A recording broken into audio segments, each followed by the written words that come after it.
Preparing for the greater community. The great challenge awaiting humanity, as revealed to Marshall V. N. Summers in 1997. There are many people throughout the world today that feel a great change is upon humanity. They base this not only upon the substantive change they see in their societies and cultures, but also in terms of their deepest feelings. Some are hopeful, many are fearful.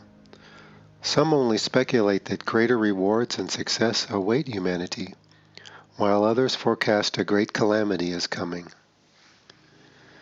Many people in the world today are very worried. This is all the result of living in a period of transition, a period of great change. Throughout history during these periods, many great spiritual proclamations have been made, some predicting it is the beginning of a golden age, others the downfall and end of human existence. These kinds of prophecies and the legitimate concerns that people have are all part of living at a great turning point. In response to this, many people try to retreat into ancient traditions, trying to recapture and relive what they believe was a golden or more pure era of human existence. Others become lost in fantasy, unable to deal with their own inner experiences or the substantive experience of change around them. Still others attempt to move forward, bravely going they know not where, but trying to move beyond the past and all that it represents. These three responses demonstrate that humanity is living at a great turning point. The evidence of this is everywhere, if you but look. But where is humanity going? What is really occurring? What is propelling the momentous change that people experience around them? And why are people restless and uncertain? What is generating this anxiety, this concern, and this excitement? To find the answer to these questions, you must look beyond the hopes and fears of the human family. You must look beyond the prescriptions for unbridled success or complete downfall that many people predict. In all of the different forecasts in between these two extreme perceptions, you must look beyond yourself first into the greater community. It is quite evident that people have not looked towards their destiny in the greater community. For many of the forecasts for the future that you read about or are aware of in the world today do not contain any mention of the greater community, because many people believe that humanity will merely continue in its state of isolation, trying to overcome its problems, trying to capitalize on its strengths, trying to adjust to the difficult change at hand and the difficult change to come. Where do you see, in all the bright and dismal prospects for the future, any mention of the greater community? Any mention that humanity's age-old isolation is coming to an end? People are still thinking in a state of isolation. They are projecting their ideas, their beliefs, and their aspirations within a state of isolation. Most people in the world today do not realize that their isolation is over and that the greater community is here. But day by day, the evidence grows that something important is happening. Something significant is changing. Something that is not the product of human error or human invention. Something beyond what the human family is creating is generating a great change. Day by day, the evidence grows. Day by day, more people are becoming aware. But there is still tremendous ignorance and denial. There is still tremendous manipulation of the evidence. It is very hard for people to gain any reliable information now. The governments of the world will not tell you what they know. The religious institutions of the world cannot help you. People are filled with superstition. They are filled with hope. They are filled with wild expectancy. But who can see clearly? Whose thoughts are clear and unaffected by the prevailing attitudes and beliefs of society? The answer is both outside of you and within you, not just one or the other. You must look into the world, at the greater movement of the world. You must look beyond the human inventory of hope, belief, fear, and aspiration.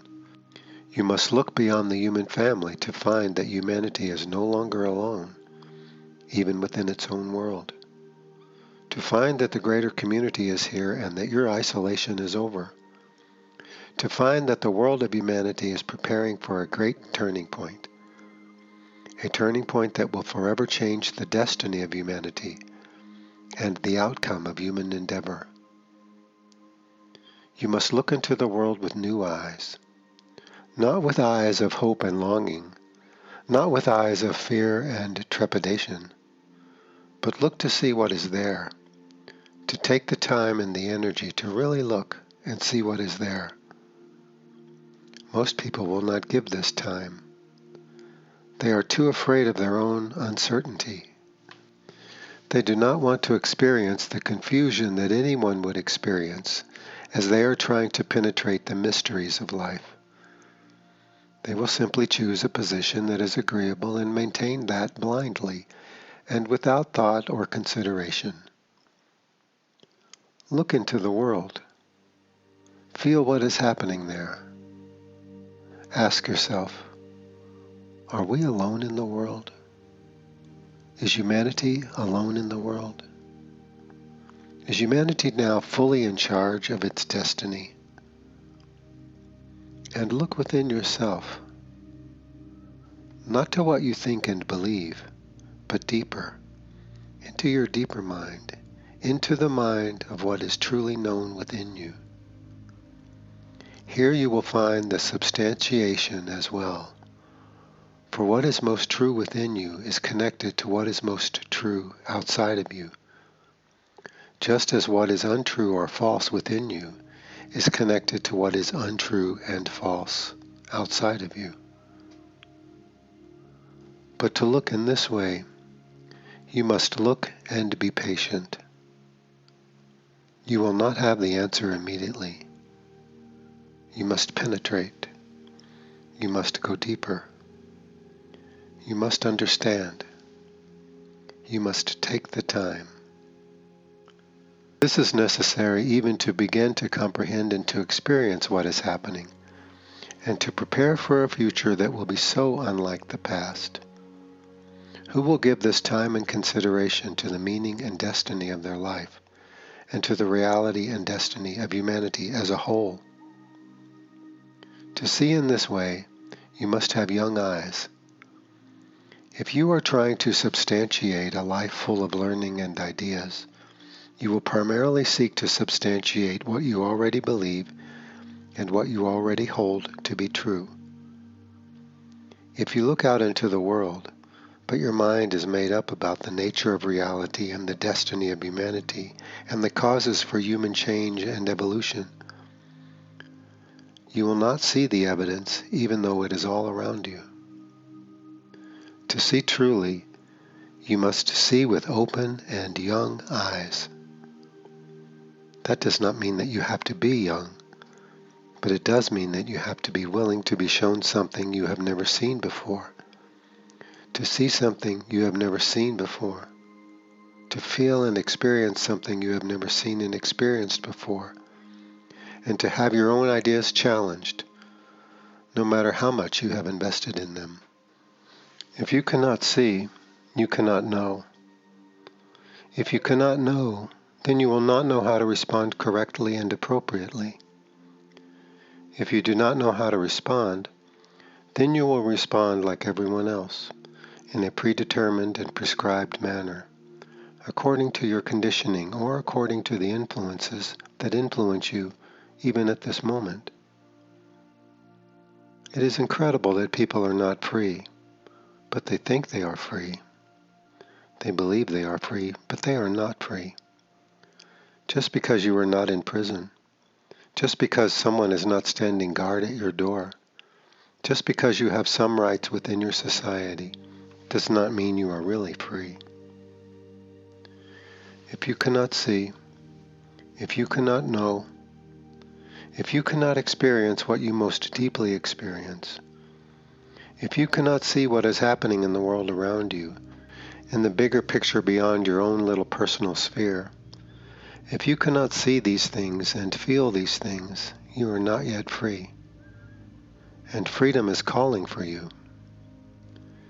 The challenge for you is to see and to know and to act, and to build a foundation for knowledge within your life, a foundation for your spiritual reality, a new foundation. Here you do not embellish what you already know. You build a new foundation. You start anew. Only what you can bring forward that will be helpful will be part of your future. Everything else, stage by stage, bit by bit, will be left behind. This is your challenge. You do not do this only for yourself. You do it for humanity. For yourself alone, you will not mount the effort. You will not make the commitment. You will not face the difficulties and the uncertainties. But for humanity, there is a greater calling and a greater responsibility. That is your challenge. But that is not all. Because your inner reality is connected directly to your outer reality, you must find out what is happening and learn how to prepare. You must learn about the greater community. You must learn what greater community knowledge and wisdom really mean. You must experience greater community spirituality to find your own, and bring this into your traditions and into your experiences of daily life. You must learn about the greater community, and you must take the steps to knowledge. That is the great challenge awaiting anyone who is prepared to meet their great challenge. Often people want the result. Well, I just want to know what my purpose is, and I will do it. Maybe. They do not want to go through the process of finding out, which is the critical thing. They just want to have the answer. They want to have the result. So they give themselves the answer. They prescribe for themselves a result. And it is based upon their vacillating feelings, their hopes, their fears, their desires, their concerns. They cannot make a commitment to anything, for they have no foundation to make a commitment upon. And so today they firmly want this, but next week, well, it changes. And then a month later it is something else. And they cannot become focused, and they cannot choose a direction and move there clearly with wisdom and discernment. The great challenge facing humanity is to prepare for its emergence into the greater community, to prepare to deal with the reality that its isolation is over, and it must now contend with other races who are themselves interested in what humanity values, and in the resources and opportunities within this world. But to meet this challenge, people like you, people who are reading this book, people who are responding, must take the challenge within themselves. Here you do not follow a leader. Here you do not idolize a teacher. Here you do not assume a rigid form of belief or set of precepts. Instead, you begin the mysterious and fundamental journey towards knowledge. You take the steps to knowledge. You learn the way of knowledge. You become a student of knowledge. You seek the preparation that you yourself cannot provide for yourself. You take responsibility for your development. You respond to the calling within you. You do not accept the passive and idle assumptions that people all around you will make and are making now. Humanity is made up of individuals, and humanity has always been furthered by the determined effort of a small percentage of its populations. What furthers humanity is men and women of goodwill and true inspiration joining together to carry out important tasks to meet problems that are existing and to prepare for problems that are emerging on the horizon. Humanity does not simply prepare. It is the individuals who prepare. Do not look to your government. Do not look to your religious institutions. Do not look to your social service organizations. Do not say, somebody should do something about this. It is you. The calling is for you. The calling is for anyone who can respond, and who can prepare, and who can accept the challenge, and who can meet the responsibilities. Yes, they are great, but this is the way you find greatness within yourself. You never find greatness living a little life preoccupied with little things. You find a greater life by taking on a greater challenge and responsibility, by calling upon a greater power and energy within yourself, and by staying with it and moving through the thresholds of learning, developing your skills and your awareness. As we have said, humanity is not prepared for the greater community. It is not prepared intellectually. It is not prepared psychologically or emotionally. It is not prepared spiritually. You cannot call upon human institutions or human traditions to provide this preparation, for the real preparation will go beyond what they have achieved thus far to meet a new set of circumstances. Here it is essential to realize that what the great teachers provided millennia ago cannot fully be sufficient to meet a new set of circumstances. That is why the evolution of religion constitutes a successive wave of new revelations. They do not happen every day or every year, but rather every century or every millennium. And they occur to meet the changing circumstances of life and to prepare for the future. The Christianity or the Buddhism or the Islam of 2,000 years ago, or 2,500 years ago, or 1,500 years ago, of antiquity cannot meet the challenges of today without a new wave of revelation. The revelation is here. It is the teaching about the greater community. It is the means for learning greater community spirituality. It is the greater community way of knowledge. This is what will breathe new life into the ancient traditions here. This is what gives new promise to humanity. But the real responsibility still rests upon you, the individual. What will you do? Knowledge knows what you must do, but you do not yet know what knowledge knows. That is your opportunity. Knowledge has the power and the strength and the wisdom to guide you towards your fulfillment, but you must have the courage to take such a journey. Humanity is emerging into a far greater arena of intelligent life, and everyone will feel a little smaller as a result. This is always the price you pay for moving into a larger context.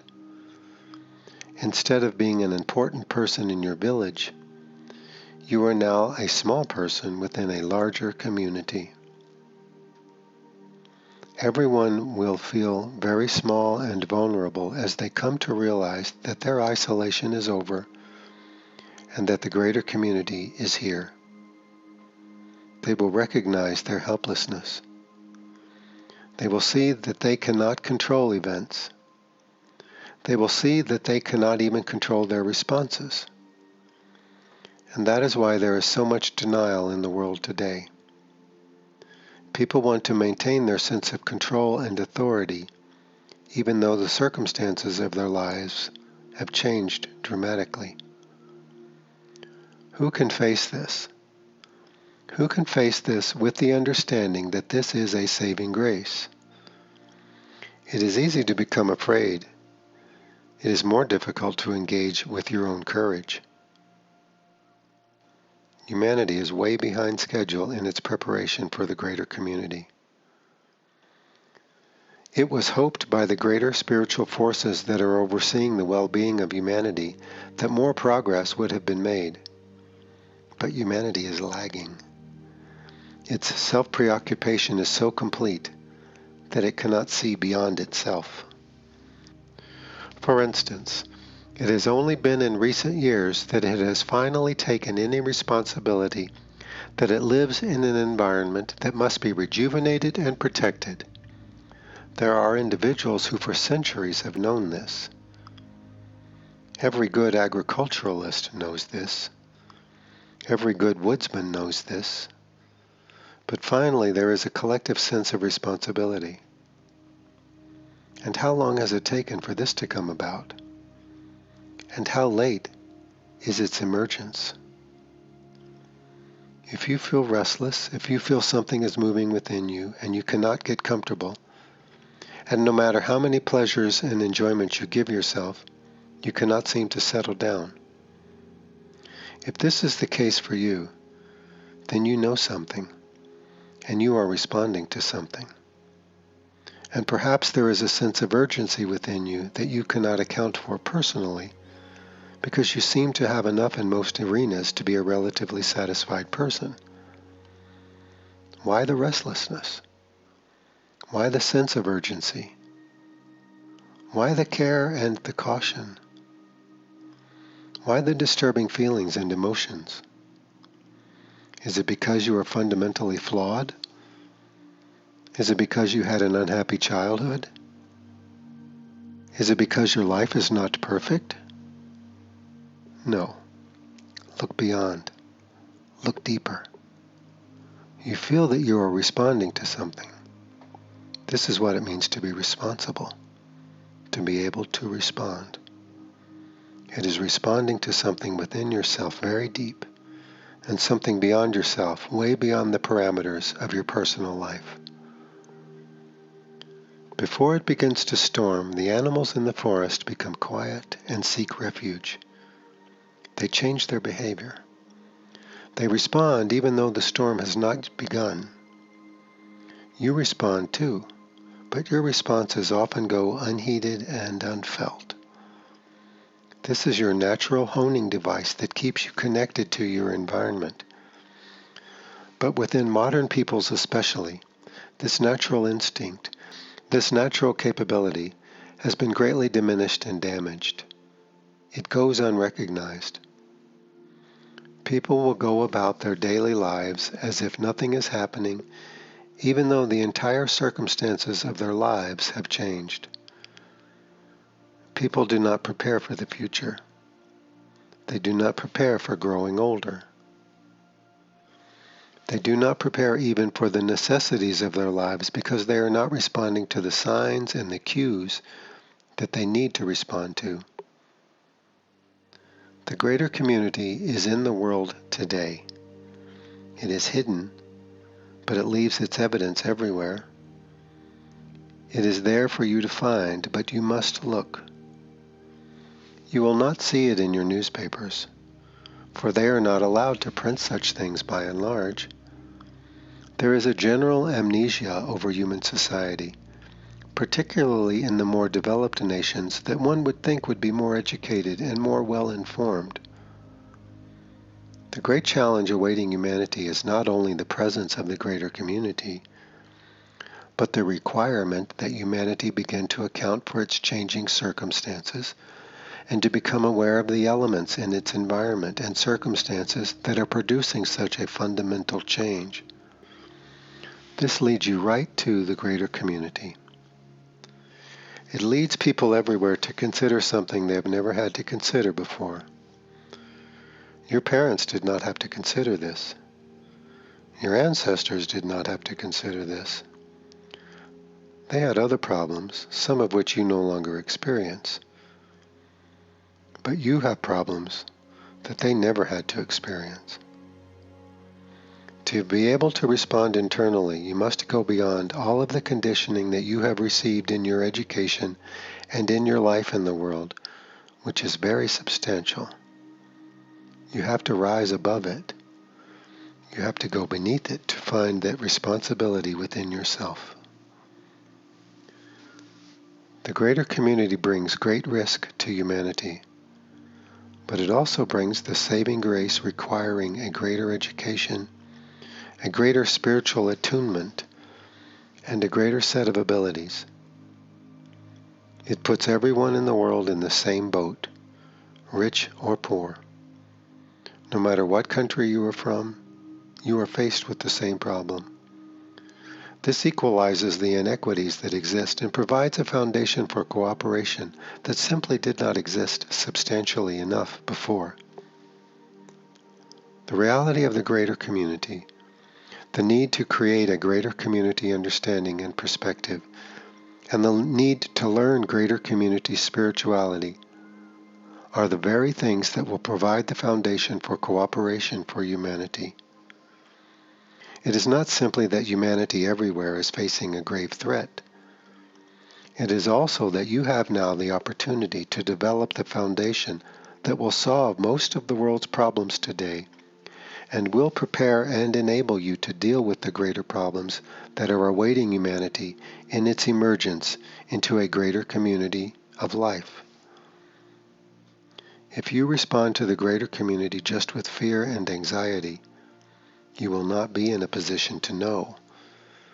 Yet if you respond to the greater community with unbounded optimism, thinking that everything will work out fine, it is just a process, God is in charge of everything, I just have to play my part and it will all be fine, you will not be able to know, and you will not be able to prepare. Instead, you must take the middle ground. Fear and hope have their own attractions, but they both have grave liabilities. The man or woman of knowledge does not indulge themselves in either, but takes the middle ground so that they can see clearly. They find the balancing point within themselves. They stand over the fulcrum of balance, and they look and they discern. Look around you. You will see that people are vacillating between unbounded enthusiasm and complete anxiety. They go from one extreme to the other. They do not know how to find the middle ground. From a position of fear, optimism looks wonderfully liberating, so you go there. Everything is going to be fine. Everything works out fine. We can deal with this. God is in charge. I can relax. It's not as bad as I think. In fact, it is all wonderful. And you live there for a while and you find out, well, that does not really match my experience of reality at all. And so you sink back into anxiety and apprehension. You must find the middle ground. This is where clarity is achieved. This is where balance exists. It is not running from one set of emotions or expectations to another. It is finding the middle ground. This is following the way of knowledge. For knowledge is not captivated by promises of hope and prosperity and happiness. And knowledge is not captivated by the dark draw of fear or the attractions of anxiety. Fear is easy. It takes very little effort to experience it. Optimism is a little harder, but it too is easy because you can fill your mind with wonderful expectations and tell yourself all kinds of things about reality around you and within you. But knowledge is harder. Finding the balance point is more difficult. It requires determination, effort, and preparation. Within these pages, we are giving you a clear view of the bigger picture, a clearer view than you will find anywhere else.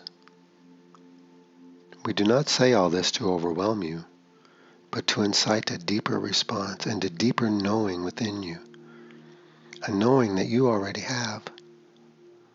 We are calling upon what you know, not giving you something new to believe. This is part of the great challenge awaiting humanity. It is a curious thing in human society and in many other societies in the greater community that there is a propensity for letting things deteriorate to a point where resolution becomes absolutely necessary, beyond everyone's expectations and preferences. People allow conditions to deteriorate, and then they are forced to do something. But by that time their actions become desperate and are very costly, and often are not very effective.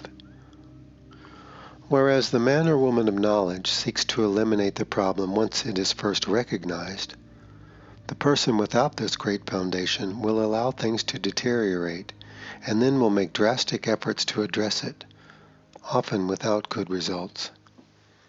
This propensity demonstrates a lack of responsibility and a lack of inner awareness.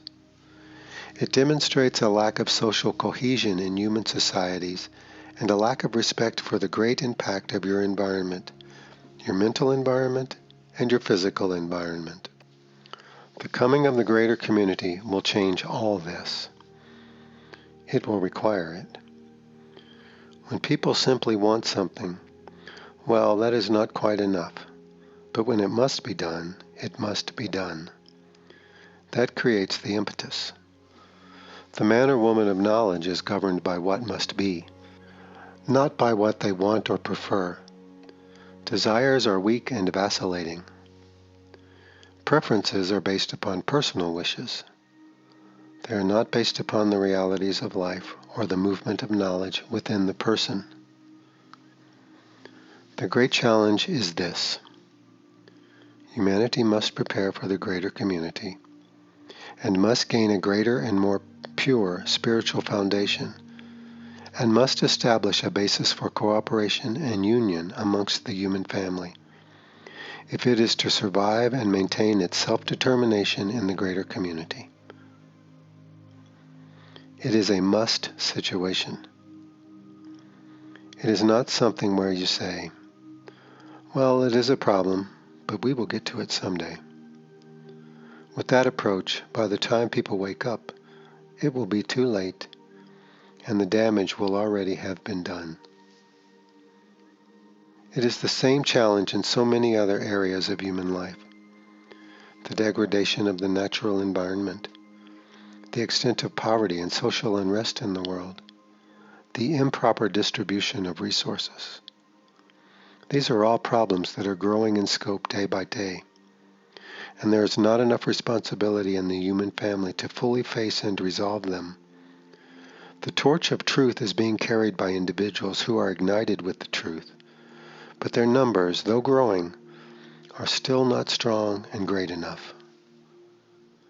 The great challenge awaiting humanity is not simply the challenge to become aware of something, to become aware of the greater community, but the challenge to prepare and the challenge to act. This must come from a clear understanding of the situation at hand, and it must be powered by knowledge to be truly effective and to have truly beneficial results. This great challenge facing humanity is the same as the great challenge facing you. The challenge to find who you are, to find what you came here to do, to find the foundation of truth within you, and to begin to live it. You were born with the knowledge of what you must do, where you must go, and what you must become. It is time to find that knowledge and begin to live it. That is the great challenge facing you. It is the same as the great challenge facing humanity. There are greater things for you to do in your life.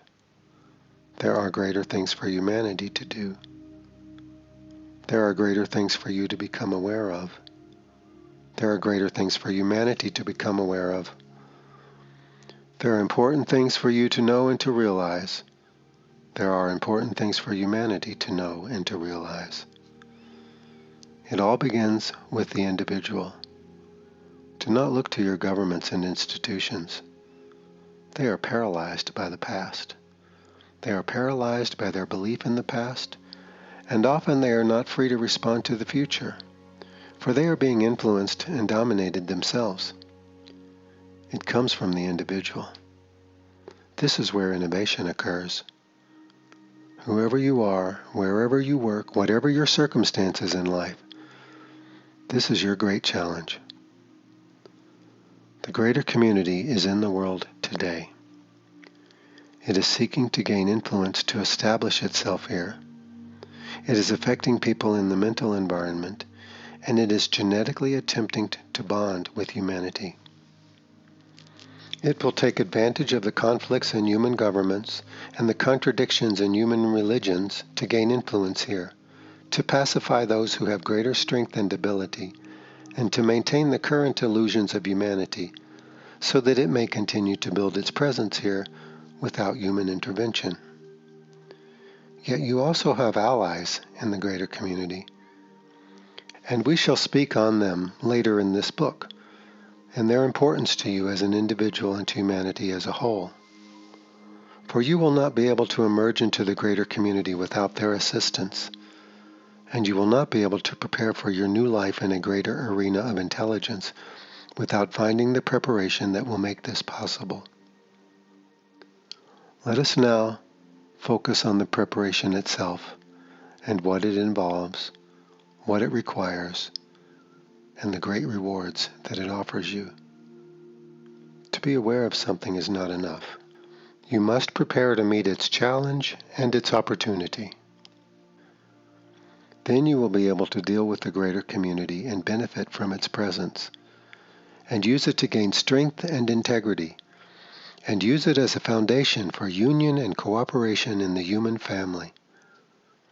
And you shall use it to build relationships that are strong and focused and are not governed by personal desires and fears. This is all the result of preparation, and this is what we will address now.